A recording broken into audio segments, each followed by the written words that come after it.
The number of Americans over the age of 65 is projected to more than double in the next 40 years, increasing from 40.2 million in the year 2010 to 88.5 million in the year 2050. How does the fitness industry need to evolve to accommodate for that change? What's up, Active Lifers? Welcome back to the Active Life Podcast. I'm Dr. Sean Pastuch. I'm your host. Today's guest is Lance Einerson, who is the Director of Education for the Active Life Professional Curriculum. And on today's podcast, one of the things that you're going to hear Lance and I talk about is a list of competencies and assessments that indicate somebody's capacity for independence at a varying age.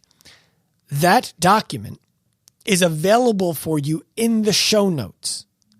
So one more time, on the show, Lance and I talk about capacities and assessments that correlate to physical freedom as we age.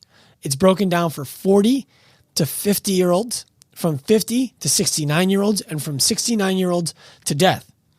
And that document is something that you can use to test yourself right now, to test your parents, to test your grandparents, to test your kids. You can use that document to see where you are at as it compares to normal for your age category. The normal that we set out, for the record, is normal for independence, not normal for society. And it's a valuable document. You can get it in the show notes in its completion. So head to the show notes, click the link, get that document. Let's get you to the show. Remember, by the way, if you like the show, you got to review it. You got to go leave us a review. You got to go leave us a rating, and you got to share it with a friend. That's how the show grows. That's how we stay relevant. That's how we are going to get value back from you for all the value that we provide. Please go do that. On to the episode. Dr. Lance Einerson, welcome back to the Active Life Podcast. Happy to be here. These are always fun. These are always fun. I like them. I like them better when you're here, but this is one of the ones that we wanted to get out, and we have you scheduled to be out here, I think, in the near future. So this one's one of those. Let's do it. Let's do it remote, and then maybe we can fill in some blanks live in person in the future. Yeah, well, we've got some good stuff, so we want people to know about it. For sure. So let's get this thing started with a very simple question. You, for a while now, have been responsible for the build out of additional curriculum within the Active Life Professional Mentorship Curriculum. So what that means is the ALP core curriculum is 13 months long of coursework, mentorship, assignments, test questions, and video, and a textbook. We want to expand what that thing is capable of doing to build out specialties, right? So there's an Active Life Professional, and then there's an Active Life Professional Specialist. Mm-hmm. You recently finished building out the longevity course. We've actually started to deliver that now. Clients are enrolling and taking that course. Why was longevity the first specialty that we decided to build? Yeah, so, I mean, longevity is something that so much of the fitness industry overlooks, right? It's like, okay, here's the ego-driven, like, abs. I mean, you have the juicy booty, like all of these things that look really great on like Instagram, right? Have something that you can throw a picture up there. But the people who really need fitness the most are the people that are, over 30, over 40, and they're starting to experience these changes in their bodies, and they don't know how to cope with it. They don't know what comes next. They haven't been educated on the front end of how to take care of themselves as they age and go through these changes in their life. And so there's just a massive need for that. These people they're losing independence very early on. Only like things like 24.2% of Americans meet the exercise activity guidelines for Americans, which are like the bar is super low. And it's like 150 minutes of cardiovascular exercise a week and 2 days of resistance training. Very low bar. Only 24% of Americans are doing that. And we're starting to see what that looks like in the lives of our aging population. Well, I think one of the mistakes that often gets made that we should talk about fairly extensively is there's this let me start at the beginning. The fitness industry is one that you can enter after taking a weekend seminar or reading a textbook, or even less, unfortunately. Then the necessity to evolve your knowledge and be able to apply it is non-existent. And so what happens is people are learning the basics, which is good. And then they're not learning what they don't know that they don't know about how to service an audience who is changing as they age. And there's this misconception that somebody who is over the age of 40 or 50 or 60 just needs less of the same thing that somebody who is 18 or 25 needs. And that the needs vary in intensity, not in kind. And I believe that that is a fundamental mistake that is leaving an entire generation underserved, maybe even two. And I'm curious your thoughts on that. Yeah, I think so. And I think to put some color to that, when we say, okay, it's not just about intensity, but it's also in kind. It's that, yes, you're still going to use, strength training principles. You're still going to focus on mobility if that's an issue, but that's not going to solve every problem. That might solve 99% of the problems for somebody who's 25, who wants to get stronger and wants to play a bunch of sports and be competitive and that sort of thing.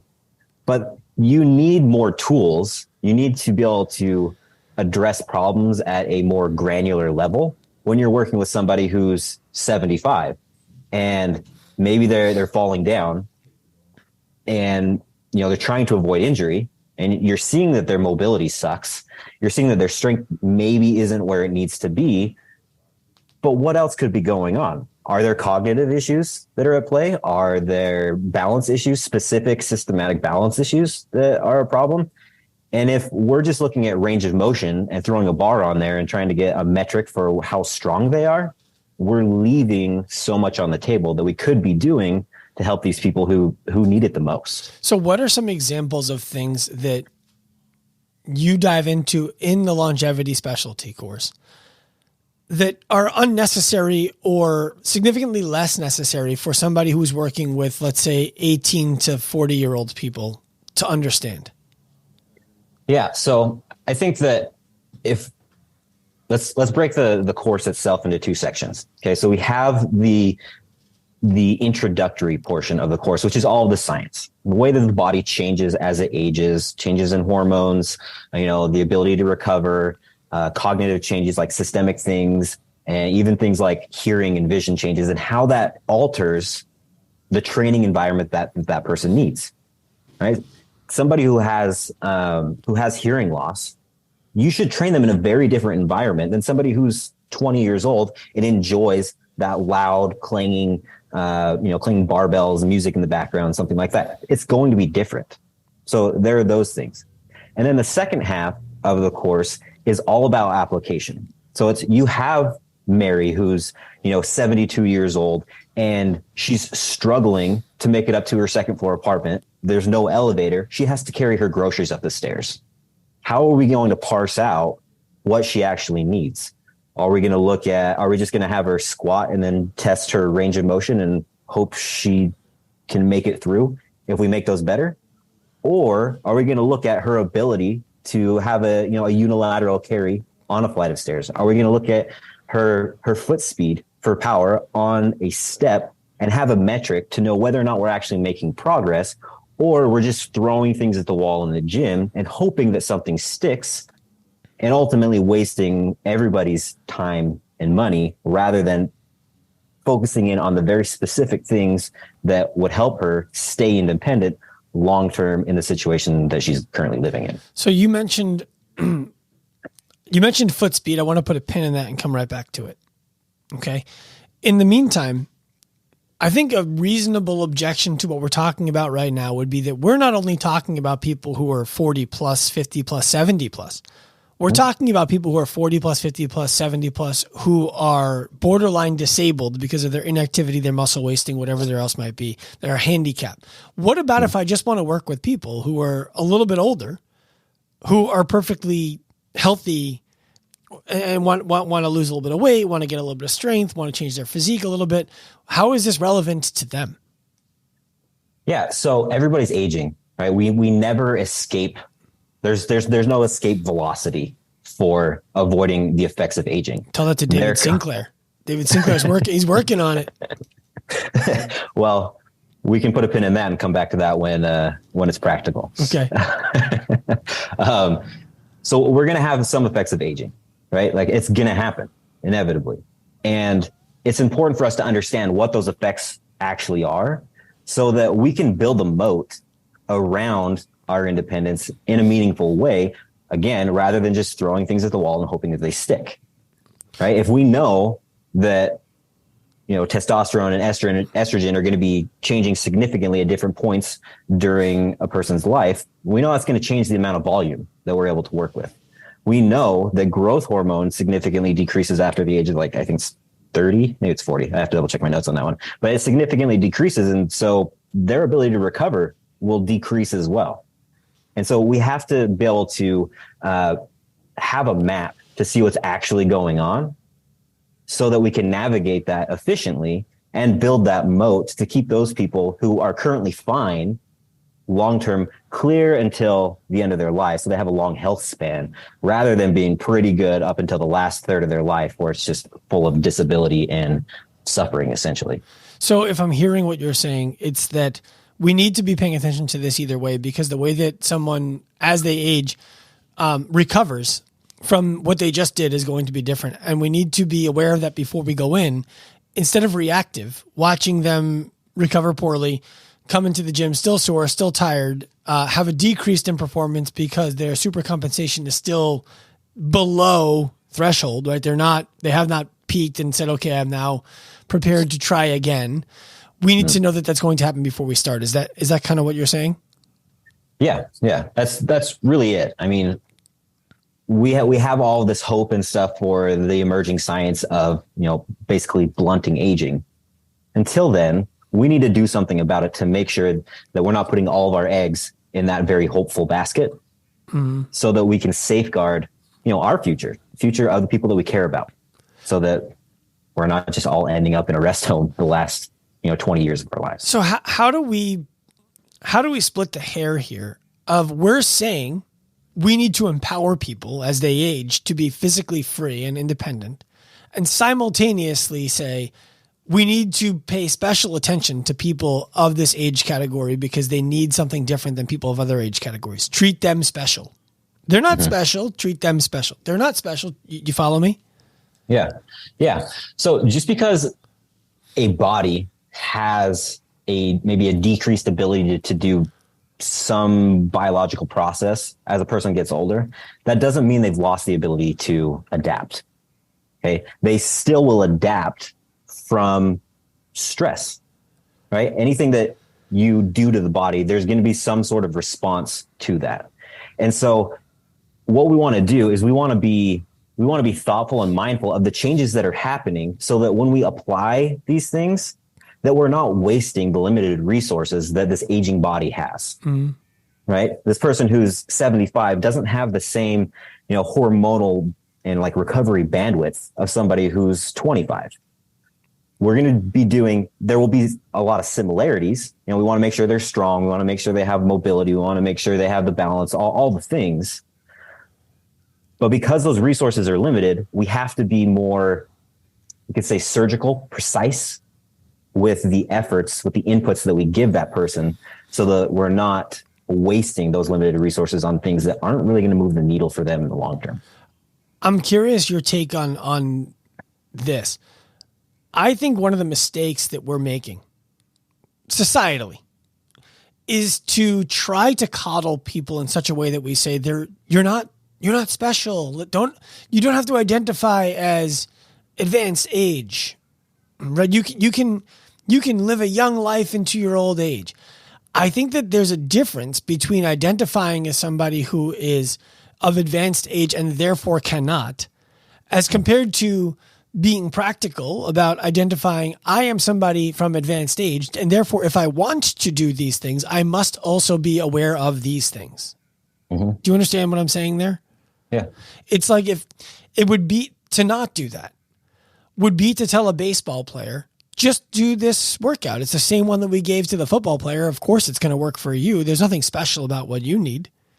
It would be to tell the postmenopausal woman to do the same workouts as the woman who is 25 years old, right? Like there are physiological changes that occur, and to ignore them is to miss the opportunity to maximize the kind of life that we're going to live for the sake of not having to face reality. That's what I'm saying. Mm-hmm. No, I agree. 100%.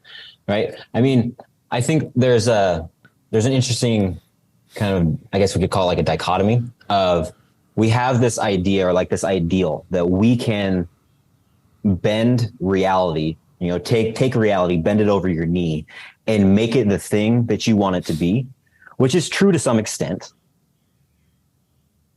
But transcending that reality is not the same thing as denying biology, right?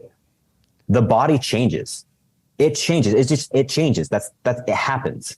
And to ignore that, if I'm this aging person, I mean, which I am, everybody's aging, right? I'm 33 right now, and I don't do the same things I did when I was 20 years old. To ignore that is to do it at my own peril. Right. I'm setting myself up for failure rather than looking at this objectively and saying, okay, do I want the same things that I wanted when I was 25? Do I have the same goals? Will I get the same meaning out of the effort and the attention that I give to this thing if I were to do the same thing now that I'm 33? The answer is no.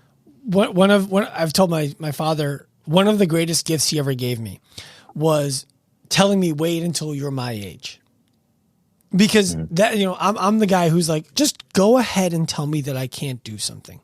Like if we need to find a way to fuel my interest in doing something, all I need is for someone to tell me that I can't do it. And in a way, it's playful, but my father was telling me, you're not going to be able to maintain eating that way, having that six pack, having that kind of energy, feeling the way that you feel, all of that kind of stuff when you reach my age. Now, granted, I'm almost 40 and we never had that conversation when I was 10. So I still have, 8 to 10 years to go before I can reasonably say, I am the age at which you told me this stuff, and it hasn't. But I think that it's important for people to be able to hear two things at the same time here. We are saying that you can do whatever you want to be able to do at whatever age you are at. And what is necessary to afford you the ability to do those things will differ based on the age that you are at and the way that your body has responded to aging. So for example, if you want to have a six pack at age 60, there are different things you are going to need to do than what you would need to do to have a six pack at age 20, regardless of who you are. It's just a fact of life. If you want to be able to sprint at age 60 without worrying about injury, you're going to need to do things differently than you needed to do them when you were 20 and trying to sprint without worrying about injury.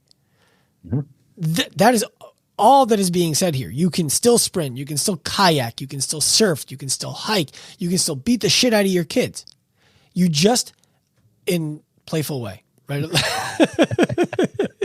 Good caveat there. That's the clip. That's the clip that ends up on. If I was more famous, that's the one that ends up on the news. You can still wrestle around with your kids and beat them when you're 60. You just need to do things differently than you would have needed to have done when you were 35, 40 years old to prepare for and recover from. That's it. That's all that we're saying here. And so that, I think that's really important though. And the reason I'm pounding that home, Lance, is I think that people who would write this conversation off would do so in a way where they would say, Lance, Sean, active life, they're relegating older people to living a limited life because they're older people and they're putting them in this bucket where we have to surround them with bubble paper and treat them with care. When what we're saying is exactly the opposite. We're saying to them, if you want to beat the crap out of yourself the way that you did when you were younger, there are things that you must be aware of and take care of so that you can do them and recover from them. That's it. Yeah, absolutely. I mean, It's that whole, saying like, if all you have is a hammer, everything looks like a nail. Right. That's the only tool that you have. And that's an efficient tool if you are 22 years old. Mm-hmm. You can make a lot of mistakes and bounce back from them because, frankly, you have a ton of resources to make that happen. You're 75 years old. You don't have as many resources. You can't afford to make the same mistakes. And that's okay. That doesn't mean that you can't progress, that you can't achieve your goals. It just means you have to be smarter and use those resources more intentionally. Mm-hmm. And that same thing applies to the coach, to the person who's helping that individual, right? If you just have this hammer, you can do pretty well with 22-year-olds. You're not going to mess things up, as easily. Well, but if you have some more tools for somebody who's older, you can get where you want to go a lot faster without screwing things up along the way. For sure. I want to talk about foot speed, and then I want to get into some of the particulars of the course that you put together, because I think people hearing about the course will help them to start to think about what do they need to be thinking about for some of the clients that they are working with, or for themselves if they're in those age categories, right? Like, how do you, when we get to talking about the course, what I want people to know is the things I want to discuss with you, Lance, are going to be around some of the performance KPIs that we look for as people age, so that people who are listening to this, who are in their 40s, their 50s, their 60s, their 70s, can evaluate themselves and say, I can do that. I am ahead of things. I'm struggling to do that. That's interesting. I never considered that as a test I should do. I'm behind. How do I improve it? And then we can start to talk about some of that. Right? I want it to be useful for them. Before we get to that, the reason that I'm on foot speed is I actually heard, you know who Dr. Andy Galpin is? Mm-hmm. I forget who he was interviewing with, but he was describing the number one cause of falls for elderly population is foot speed, lack thereof. Mm-hmm. And you mentioned foot speed earlier in climbing the stairs. Can you speak to the value of foot speed as it compares to, for example, strength? Yeah. So this is where the whole idea of being granular about the problem that we want to solve becomes important, because the whole utility in this lies in the specificity of being able to dial in very precisely on a problem that somebody has and then do the thing to fix it. Okay. So one of the tests that we have in our assessment index for this course is a 10-step test. And there's a standardized step height, and we have a timer, and they're stepping up and down with each leg 10 times. We have our time. Okay. We have norms for that. There are established norms for that determine, right, can elucidate whether or not that person is at risk of falling because they have diminished foot speed. So are we talking really just a function of power? Are we talking about one step and we're saying up, up, down, down, up, up, down, down, up, up, down, down? Correct. Okay. So wouldn't it be power and coordination? Yeah. I mean, coordination is definitely, it's definitely a variable in that. Our main thing that we're looking at with that is that whether or not this person has the ability to recruit the musculature required to elevate their body to a higher level surface. And if they can do that repeatedly, for the 10 times within this amount of time, they're at a significantly lower risk of falling. If they are over the threshold for their age, they're at a higher risk of falling. And that power is going to be different, or the way that you address that power might be different than what you do if you were just wanting to build some strength, right? Because power, it degrades significantly faster than strength does. Interesting. And so we need to be able to parse those out so that we can actually solve the real problem rather than just hoping that we do by building some strength. So if I'm hearing you correctly, and I would love for you to, in a second, actually just walk through the particulars of that test. So if I'm hearing you correctly, what you're saying is, if we focus on building strength for somebody and assume it's going to carry over to their ability to perform the 10-step test with a speed that would be appropriate for them being durable to falls because of their foot speed and power coordination, we would miss training the most important thing. Correct. Can you walk through what that 10-step test looks like specifically? Sure. Yeah. So we have a 10 centimeters, I'm pretty sure. We'll say 10 centimeter step. Okay. The person stands with their toes just in front of the step. When you start the timer, they step up with one foot then step up with the other foot, and down with the first foot, down with the second foot. Then on the next one, they step up with the opposite foot, and then up, and then down and down. That's 1 rep. They do that 10 times. At the end of 10 times, you stop the timer. That's all the test is. Very simple. But because of the data that's behind it, that's been, validated externally from us, because of the data that's behind that, there's a very strong correlation with whether or not those people are at risk of falling. Okay. So, go ahead. No, I was just nodding my head and thinking. Okay. All right. So if we look at that, we can zoom way out and put this into a context that's pretty easy for most people to understand who are in the fitness industry. If you have somebody who is peaking for a powerlifting competition, and you ask them to run up the stairs, you ask them to move quickly, for multiple reps for something like that, they're the strongest they're ever going to be when they're peaking for that competition. Their ability to go up and down the stairs is going to be garbage, because that's not what they're training for. Mm-hmm. They're the strongest individuals, but that strength isn't carrying over to that specific function. So that's the extreme. Now, if we back off of that and we're thinking, okay, if we can get this, 68-year-old male's back squat, his 5 rep max up to a certain number, that's not training the same thing as, hey, we want to make sure that he's able to move his feet quick enough so that he can go up and down the stairs confidently. And if he stumbles, he can recover from that stumble and not hit the ground. Right. The stumble would be, now he needs to be able to reflexively do a higher step with one of his feet, right, to catch himself in an angle before he actually falls, has to put his hands on the ground and get that foot down fast enough that his torso doesn't hit the ground. So imagine yourself falling forward up a flight of stairs. You need to be able to lift the foot that's available up to a higher point and place it down fast enough with enough force that it stops your fall. Exactly. Right. And if we take, go ahead. No, go ahead.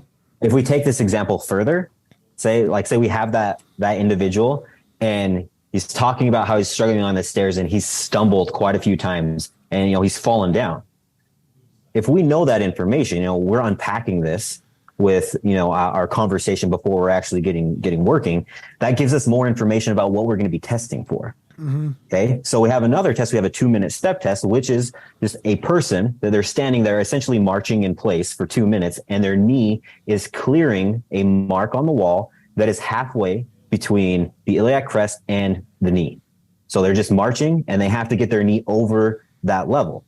And you're seeing, okay, you know what? He did pretty well on that 10-step test. So we're doing okay with power. Okay. We're doing okay there, but he was terrible with the endurance on the 2-minute step test. He was only able to get, good reps for the first 15 seconds. All right. Now we're starting to see that it's not just a power thing, which we might have assumed that it was.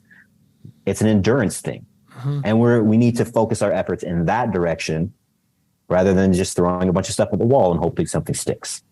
Yeah. I'm picturing my parents as we talk about this. Like, I think my dad would crush the power test. Mm-hmm. And then I think he would struggle with the test you just described, the 2-minute step. Yeah. And I think my mom would probably perform the opposite way, which is interesting because it indicates what they need to be focused on. Yeah, and absolutely. So let's go through what some of those other tests are and tell me why they're important. Like, I would love for you to pick a few of them that come to mind as a test for an age category, for each age, one for each age category, and why you believe that was an important test to include. Yeah. So are we talking like the assessment specifically or the competency that we're looking at? Yes. So both. Yeah. So like this test is to identify this competency, and this is why it's important for someone in this age category. Okay. All right. Yeah. So we have one that, this is the first one that comes to mind. So 40 to 59-year-olds, right? So we have this categorized into 3 different age groups. We have 40 to 59, we have 60 to 69, and then 70 plus. Okay. So it's stratified in that way. For the 40 to 59-year-olds, one of the competencies is to be able to navigate 5 flights of stairs without the use of a handrail or stopping to rest. Okay. That's what we're talking about. This is a functional level of competency for somebody who is that age. So we're looking at strength. We're looking at muscular endurance, stamina, metabolic efficiency, all those things, right? For this one competency. So some of the tools that we would use, again, we have that 2-minute step test. So that's going to be part of it. And another one is just a 6-minute walk test. Okay. Again, this is something else. This is a test that's been validated outside of us that gives us a good insight into an individual's level of independence, of where they're at, where they fit on the spectrum. And from that data as well, we can get a guesstimate, a fairly close calculation of what their VO2 max is. So we have those sorts of things. We also have like being able to walk at a community ambulation speeds for at least 45 minutes without stopping. Okay. That's a competency for the 40 to 59 year old category. If we take that from the 60 to 69 year olds, that's walking at community ambulation speeds for at least 15 minutes without stopping. Okay. So I have a question for you. Did we come up with the competencies, or are those competencies that are external? Yes, both. So it depends on the test. So I want to explain to people the difference here between a competency and an assessment. A competency is basically what we're saying. You need to be able to do this. We're not necessarily going to use doing this as a test for this because it may not be practical for a gym environment or a coach who's working with you remotely. So for example, being able to climb 5 flights of stairs without using the handrail or without rest might not be something that happens inside of a gym setting or with a coach who's working with a client remotely. And we want to be able to create something that would emulate the necessary skills and capacities to deduct that it's likely you could do those things and that it's at least safe for you to test it on your own. And then we can build training programs around whatever deficiencies are found there. The assessments, if I'm not mistaken, are all externally validated. Is that right? Not all of the strength ones. So some of them, the ones outside of strength numbers, because if we step back a little bit, we have these different competencies, and a lot of those are things that we have from our observations of, the people who are able to do this, they're doing pretty well. The people who aren't able to do these things, they're struggling. And so we pull a lot of those things out. Hey, those are competencies now, but there aren't specific tested norms for somebody to be able to lift something up from the floor to the hips, right? So like a deadlift essentially, right? There are no established norms for that across the age, the lifespan. Got it. So what we had to do was take, what we're thinking is a functional level of, or a practical level of strength for that movement that will facilitate somebody being independent, long-term, and able to do everything that they want to do.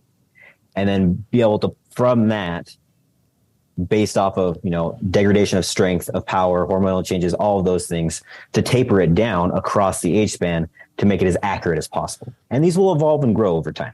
I follow. So the things that are validated are going to be more the coordination tests, the endurance tests, the mobility tests. Correct.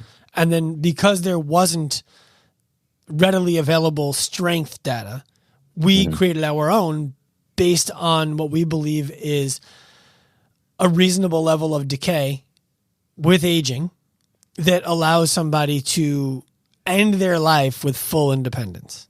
Correct. Got it. I appreciate that. So walking at community ambulation speeds for 45 minutes down to 15 minutes when you go to when we get to 50 to 69. What does that mean?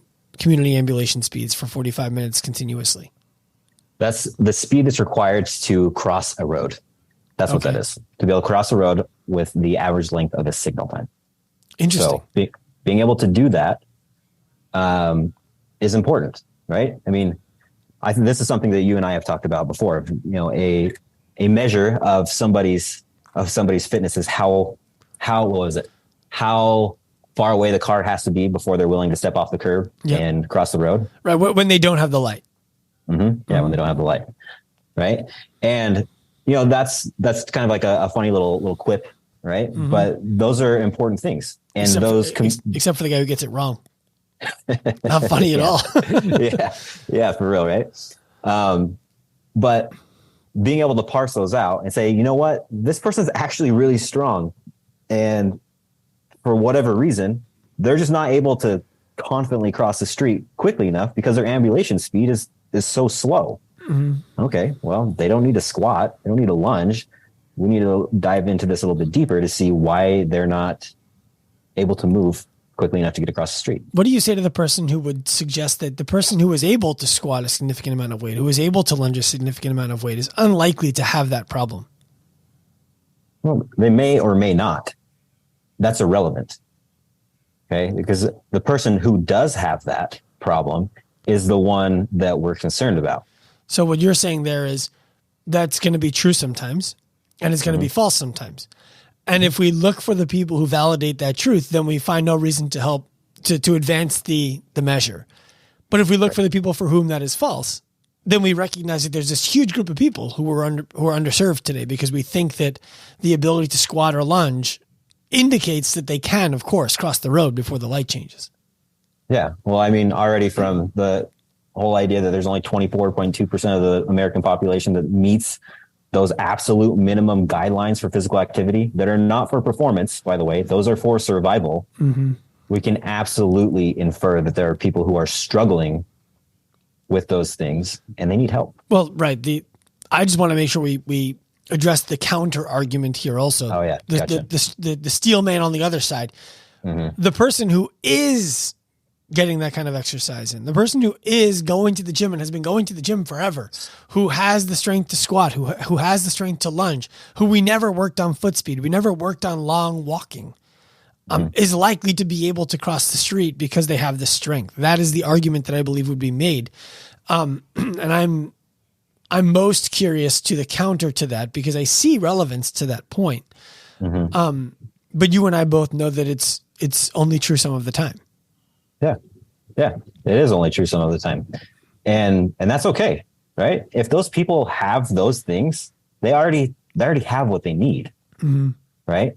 And what we're trying to do is make obtaining and maintaining independence and the ability to have a life well lived as practical as possible. I think what's happening here in this situation in particular would be that of the people who can lunge and squat, let's say their body weight and 50% of their body weight, right? So I'm 170 pounds. I can squat 170 pounds, not 171, just 170. I can probably cross the street. Okay. That's fair and reasonable. That's probably true for 90% of the people who can do that. What do we do about the 10% who can't? How do we come up with a solution for them? And so what you've been able to do through the building of all of the KPIs and the assessments and correlating them is saying, if there's 10% over here, 10% over here, 10% over here, 10% over here, and we keep on finding those 10%, how many different people as a percentage are missing the ability to perform something in their life? And the likelihood is, more than 50%, even of what we would consider an otherwise fit population of a given age. That's what I find really interesting. That's where I think the conversation's worth having. Yeah, absolutely. And I think that it's worth pointing out as well that you may be great on 95% of the things. The other 5% is that's where the wheels are going to fall off. Yeah, it's what kills you. That's where things are going to cause problems in the future. And if you have a way to parse that out, if as a coach, right, you have a way to parse that out, like, hey, this person's actually, they're doing really well. But we want to make sure that we have a very strong moat to protect against the effects of aging for this person. Oh, there are those one or two variables. Cool. That may not change their program a ton, but it'll make a huge difference in the long run. Well, the way I like to think about it is, the Ferrari that is driving 150 miles an hour on the Autobahn, 200 miles an hour on the Autobahn, as compared to that same Ferrari with a flat tire. Yeah. Right? The tire is the least expensive part of the performance of the car. But a car that was driving 200 miles an hour 1 minute ago with a flat tire now is useless. And so if we look at a person and we think about them as that Ferrari, their ability to do these things yesterday is great. What happens when they lose one of the abilities due to a freak injury, due to they slept weird last night, they tripped, they drank more than they're used to drinking, they worked out when they were jet lagged, whatever it is, right? Mm-hmm. Now we have to take into consideration, how long does it take this person to recover? What do we need to do to get this person back to being the Ferrari with 4 wheels instead of the Ferrari with 3? Yeah. What that makes me think of, right, is that there's all of this potential in this Ferrari with the flat tire that's inaccessible. Right. And what that makes me think of, especially in the context of these aging populations, is that if we have somebody, right, say we have this individual who's, 72 years old, and then all of a sudden they're unable to physically participate in society, there's so much that they still have to offer society, that they have to offer to the people that they love. And when somebody's unable to participate physically in society, they become isolated. They don't have that input. People forget about them. And there's just so much wisdom, I guess you could say, bottled up in those people who are now relegated to the sidelines of life because all they have is a flat tire. Mm-hmm. But they don't know how to fix it. Right. And what's wild about that is I've spoken to several people. I've worked with dozens of people who are above the age of 50, one-on-one, to help them reclaim and build on their physical independence. Oftentimes, the feeling of isolation, right, the feeling of uselessness is actually far greater than the reality of it, right? But they're a Ferrari, they have a flat tire, they render themselves completely useless when the reality is, no, you still have a ton of value and we need to fix this flat tire. It's not, you could have a ton of value if we fix this flat tire. And yes. What you've done with the longevity course is created ways for fitness professionals and individuals who are of advanced age to look at, oh, okay, I have a flat tire. What is my immediate value and how do I correct the flat tire so that I can have a greater immediate value to myself and to others? And to me, that's really powerful. That's really important.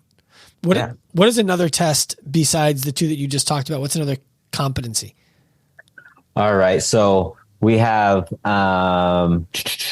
let's see, let me look here.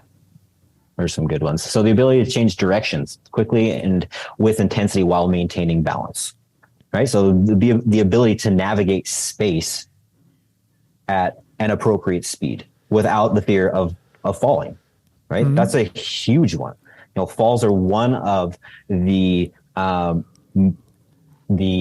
strongest predictors of mortality in aging populations. And so if we can parse that out and say, hey, you know what, this person's pretty strong, their endurance is pretty good, but when they have to make a sharp right turn, like this is a big old sweeping turn, or their feet get all tangled up, they're not able to, maintain their balance. All right, cool. Let's dig a little deeper in that.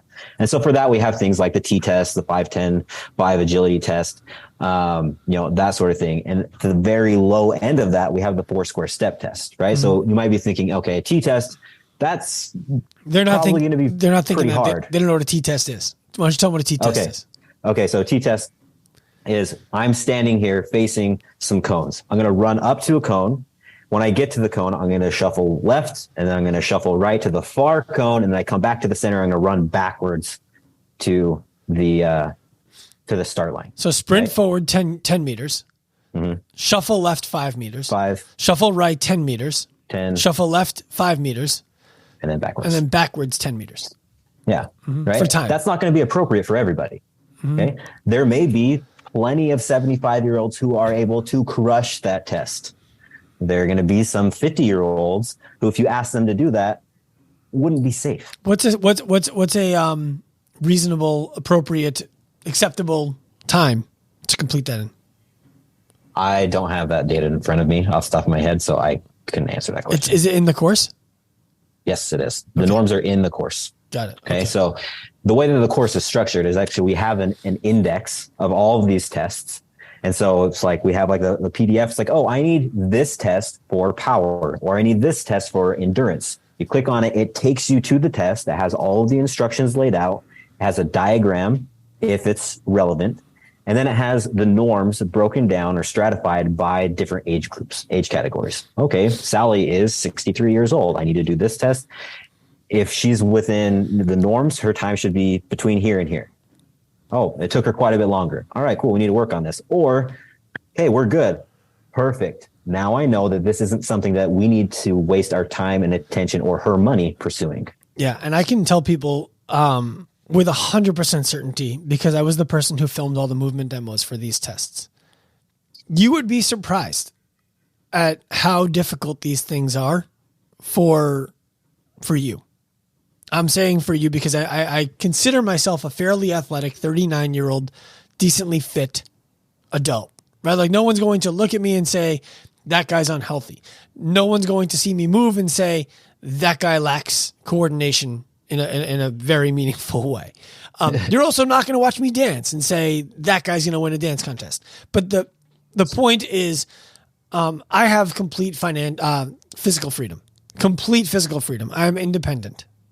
So the fact that I did these tests and found some of them to be difficult at the age of 39 before I'm even relevant to be doing these tests is definitely indicative of work to be done on my behalf to make sure I can do these things for the next 50 years.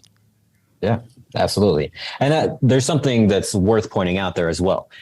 We have norms for these that are broken up by age category to make this user friendly. Okay. That's why we have it broken up in that way. But if you have somebody who is 32 years old and is struggling with balance or something like that, that doesn't mean that you can't use these tests, these assessments, to dig deeper in that to figure out what's specifically going on. Mm-hmm. So it's not just that this is for older people. It's for solving the problem set that is most likely to be encountered by people who are older. Right. Well, which could be other people as well. I remember a personal training client of mine, 2006. His name was George. He's one of the most well-known and respected urologists in New York State, which is a state that has a lot of highly heralded doctors. And I'll never forget early in my career training George, he liked to try to basically tell me like, hey, I'm good. Let's just do fun stuff by loading up all of the weight he possibly could onto the leg press and pressing it.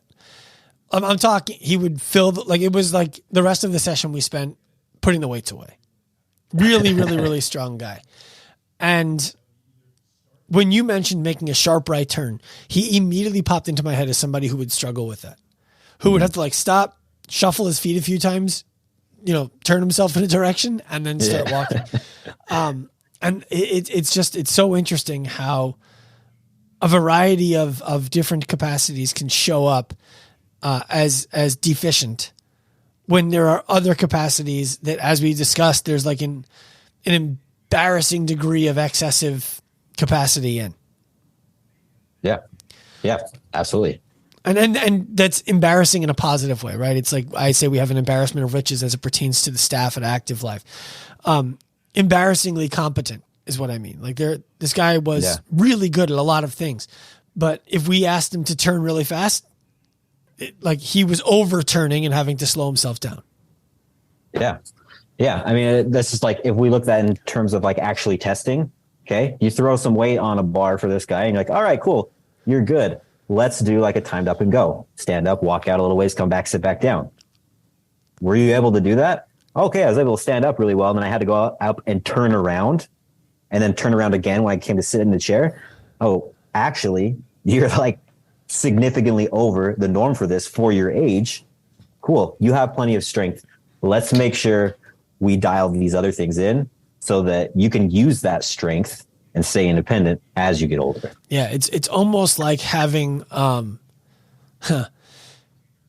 it's almost like if you were cooking and you had ingredients on different shelves in your kitchen, right? And if we just use your shoulder range of motion as the only metric that represents all of your decay in a variety of different skills, what shelves can you grab ingredients from?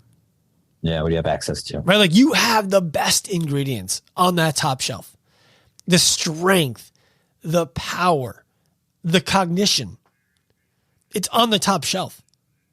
But your shoulder only gets you to the second shelf because you can't coordinate it. You can't turn fast. You can't decelerate. Yeah. Right? Uh-huh. Yeah, it's an interesting way to think about it. You said you wanted to ask me something on this podcast. What was it? Yeah. So starting, way back a long time ago, as we started building out the curriculum for Active Life, before I think ALP was really even a thing, it was like the glimmer of it. We had the immersion. So that was like the basics of, we're looking at, strength and range of motion. And we have the fundamentals to start making some difference in the lives of people. And then the next thing was breath work. Mm-hmm. Okay. And then it evolved from there. Has the curriculum for ALP, has that evolved in the way that you envisioned? And like, if not, like what's been the most surprising about that? Okay. So what's been the most surprising about it, I'll start there. Okay. Cause yes and no, right? What's been the most surprising about it is how limited it still feels. Mm-hmm. And I mean that in the highest compliment to what we've done. We used to have a course that was 12 weeks long, 1 hour per week. And it helped people transform their careers and the lives of their clients. We called it the immersion course. Then we started evolving into ALP, which was because we basically said the immersion course is unreliable for us to know that somebody actually is doing the things that we need them to be doing to successfully navigate a career and grab a seat at the table in the healthcare industry. So we built out ALP to allow them to do that. You follow? Mm-hmm. Yeah.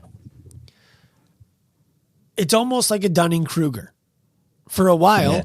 I felt like immersion was everything people needed.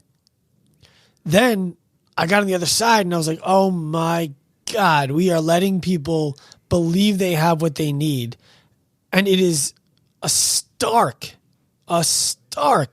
falsehood that is true. They need so much more. Then I'm like, we're teaching them nothing. We suck. We're terrible. What are we doing? We build ALP. And for a moment, I'm like, wow, this is everything that they could ever need to go through all of it, right? To be able to have a seat at the table. And then I look at it and I'm like, okay, what's different about this from immersion to me is this does get them a seat at the table. This does afford them a reasonable likelihood of a successful and long fulfilling career, bridging the gap between fitness and healthcare for their clients. And there is so much more that we can add to this over time that it's possible in 4 or 5 years from now, we look back at what we're doing now and we say this was basically the 101. Mm. That's what's so interesting to me is the vastness of what's out there. Longevity is a specialty. So for people listening, the way that our ALP curriculum works, ALP stands for Active Life Professional. When you're in the mentorship, you are an active life professional candidate. When you graduate, you are an active life professional. You drop the C. In the education is 13 months of one-on-one meetings with a mentor biweekly, 18 hours of pre-recorded video content, an 800-page textbook that we wrote from scratch, 996 test questions because Lance couldn't come up with 4 more. Right? It's on the docket. And that's the core curriculum. It takes a student who's going through that, over 1,000 hours, I would say, including the application of what they're learning and the learning of it in order to be successfully graduated from the education. 1,000 hours sounds like a lot. It's not.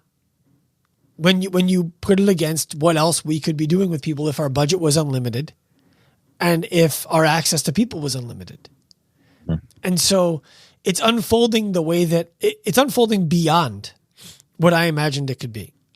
It's when I sat down and talked to Dr. Gabrielle Lyon about the education, and we were discussing what ALP is, who should enroll, who it serves. She was the one who said, this is potentially transformative for the entire industry.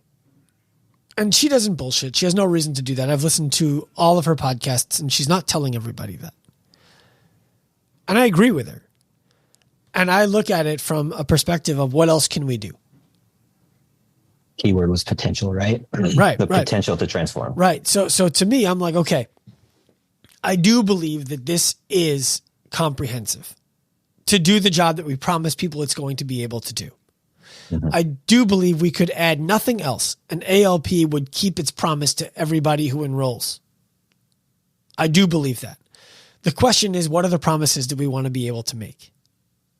That's where my mind starts to go. What other promises do we want to be able to make? And how would this program need to change in order to make sure we can keep those promises? I'll give you some examples. I would love there to be an in-person component, like a lab component where people are on site for 3 months, 6 months, a year, like school. And they're actually taking clients who we've been able to acquire through their education to see the results, to experience the failure in real time. What needs to happen for that to be true? Right. And then it's, how do we continue to evolve in that direction without slipping all the way down the slope and just becoming a university where it's education for the sake of education? Yeah. Right.